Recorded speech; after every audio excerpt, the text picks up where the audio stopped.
Deus te abençoe. Tivemos um problema na primeira edição, vamos novamente retomando graça e paz. Aqui o pastor Sérgio, da Igreja Presbiteriana Independente, na cidade de São João da Boa Vista.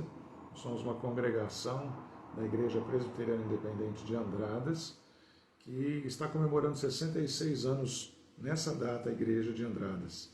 Na verdade, o dia 29, a data de fundação, 29 de maio, e estamos nas comemorações da igreja. Então nós também compartilhamos essa alegria, afinal somos também filhos dessa amada igreja e congratulamos, louvamos a Deus pela vida de todos os irmãos e pelo que Ele tem feito na cidade de Andradas e por meio dela na vida de tantas pessoas, como a sua palavra tem sido proclamada.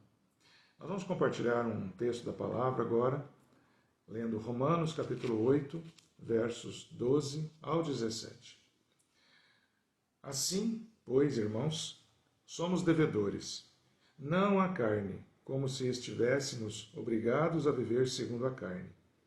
Porque se vocês viverem segundo a carne, caminharão para a morte, mas, se pelo Espírito mortificarem os feitos do corpo, certamente viverão.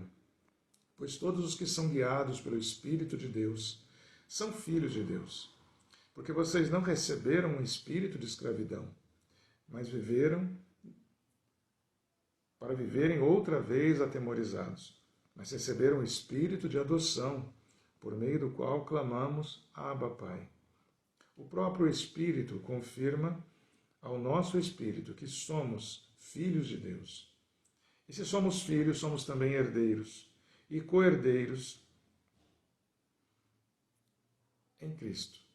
Com Cristo, se com Ele sofremos, para que também com Ele sejamos glorificados. Amém. Nós estamos hoje no calendário cristão, celebrando também o dia da Trindade. Trindade é uma palavra que não consta na Bíblia, mas que, pela doutrina, pela tradição, a própria Igreja reconheceu a única forma de uma palavra dizer Pai, Filho e Espírito Santo. O Pai, o nosso Criador, o Senhor de toda a terra, Jesus Cristo, seu Filho, o nosso Senhor, e o Espírito Santo, o Espírito que vivifica, que esclarece, que traz discernimento às nossas mentes, aos nossos corações. No dia da Trindade, nós estamos também com esse texto recebendo de Deus, mais uma vez, do seu amor, a palavra que vem nos confortar e vem também nos inspirar, porque nós somos, segundo o texto da palavra, filhos e herdeiros de Deus.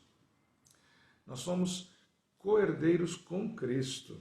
E eu gostaria de atentar para isso.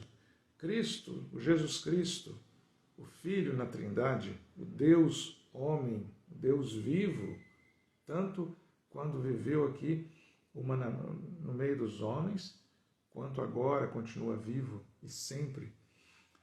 Esse Jesus maravilhoso, a ele foi concedido todo o poder, como ele fala em Mateus 28, 18. Depois da ressurreição, depois que Deus o toma novamente pela mão, traz a vida para buscá-lo, para voltar aos céus. Ele vem aos seus apóstolos, aos seus discípulos e ensina. Todo o poder me foi dado, nos céus e na terra. Ora, nós somos herdeiros e co-herdeiros das bênçãos de Jesus Cristo. Jesus falou aqui, enquanto estava conosco, que se nós o tivéssemos no nosso coração, as suas palavras estivessem retidas e guiando os nossos passos, Ele estaria conosco, nós estaríamos com Ele, e nós poderíamos fazer coisas até mais grandiosas do que as que Ele fez aqui, os milagres inúmeros, a sabedoria dos conselhos, dos ensinos da palavra. Nós teríamos condição de compartilhar as bênçãos que Ele trouxe nessa terra, por meio das nossas vidas, junto de outras pessoas. Então nós somos, segundo o texto, bem claro que está, nós antes éramos filhos sem família, sem pais, ainda que na sociedade inseridos, ainda que membros de algum grupo familiar, algum nome após o nosso prenome, ainda que inseridos em algum contexto de trabalho ou social. Nessa terra sem Deus, nós somos peregrinos, estrangeiros, e estranhos a Ele. Mas o amor de Deus decidiu nos adotar como filhos, para não sermos mais apenas criaturas dele. Fazemos parte desse mundo onde tantas pessoas convivem com toda a natureza, toda sorte de ações do tempo e do clima, que estão todos sob o controle do Criador, que é o nosso Deus.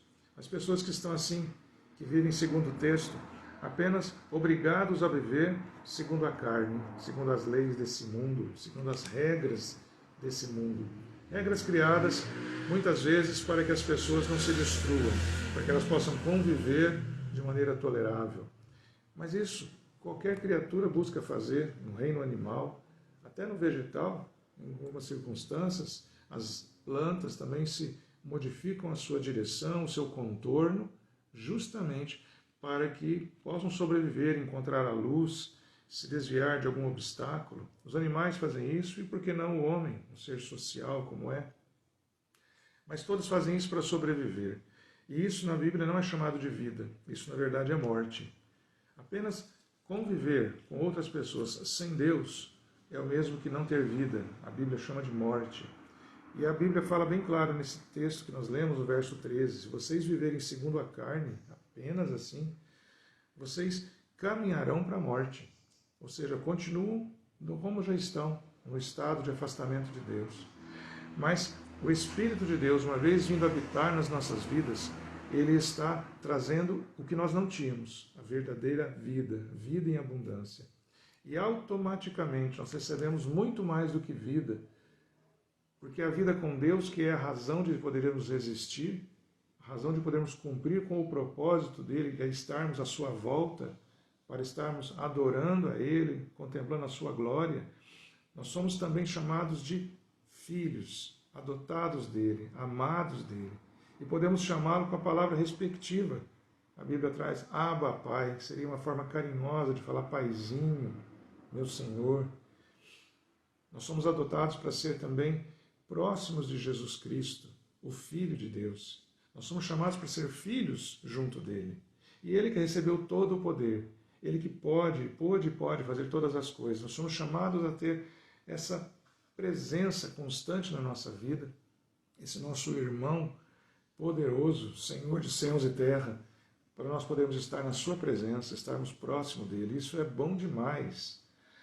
A palavra de Deus nos conforta com isso, diante de tantas lutas e cansaços, tantas vezes, em que pensamos, mas quem está resolvendo as coisas nessa terra, tantos decretos, tantas ordens, tantas mudanças, quem dá conta de tudo isso? Nós sabemos que o nosso irmão, Jesus Cristo, que também é o nosso Senhor e o nosso Criador, ele tem tudo isso nas suas mãos, ele tem tudo isso nas rédeas de tudo isso nas suas mãos. Nada é por acaso. E nós somos filhos desse Deus Altíssimo, não sujeitos a sofrer apenas indignamente ou de maneira desesperançosa, sem imaginar o que pode acontecer no futuro. Isso sim é o sentimento daquele que não conhece a Deus, em que a sua esperança já está destruída e continuará assim pelos séculos dos séculos. Afinal, a criação de Deus é eterna, ou para a vida eterna, ou para a morte eterna. O nosso chamado à vida, transformado por adoção como filhos de Deus que somos, nós podemos nos regozijar, nos alegrar verdadeiramente pela bênção do Senhor sobre nós. Não há nada nessa terra que possa nos afastar do amor de Deus. O nosso limite aqui nessa terra terrena é a morte carnal, a morte física, mas ela não nos separa do nosso Deus. Ela apenas nos liberta, é bem verdade, desse corpo de pecado, em que as tentações são tão fortes em nós e que muitas vezes elas nos fazem afastar do nosso Criador, do nosso Pai.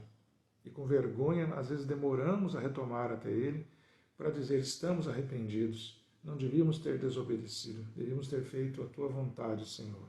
E que bom é poder logo voltar a ter esse sentimento de que nós somos amados do Pai, somos queridos dEle.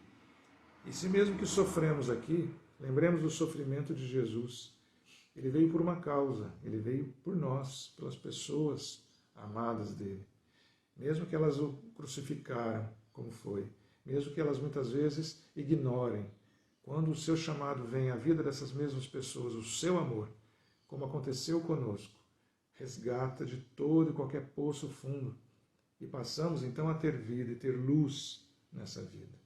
Que Deus te abençoe por essa palavra, que Deus te fortaleça a fé, que é esse dom gratuito, essa bênção que veio de Deus, que nos permite, mesmo sem ter presenciado nada desses fatos, nem visto nenhuma dessas pessoas que a Bíblia fala, nos faz ter certeza que realmente aconteceu como Deus determinou que fosse e que chegasse até nós, para que tudo isso, que faz sentido para aquele que é filho de Deus, reconheça que Ele é o único Deus, o Senhor, é o nosso Senhor e nosso Pai. Que Deus te abençoe com esse conforto, com essa paz, que você tenha em si essa convicção presente sempre, de que você é amado de Deus, está sendo guiado pelo Espírito dele, por meio desse amor, por meio da intervenção de Jesus Cristo que nos trouxe vida, para nessa caminhada ser um plantador, um espalhador de sementes, sementes de bênção, sementes de paz, especialmente sementes de transformação, para que os corações que receberem dessa semente tenham sua vida instaurada, inaugurada pelo Espírito Santo do nosso Deus. Que Deus te abençoe grandemente. Seja uma bênção, seja confortado, acompanhe tudo o que você faz pelos olhos de Deus, porque certamente Ele vê muito melhor que nós e vai te ajudar a enxergar também muito melhor essa vida enquanto estivermos aqui. Louvado seja Deus, Deus te abençoe nesse dia, nessa semana, que Ele seja honrado pela tua vida.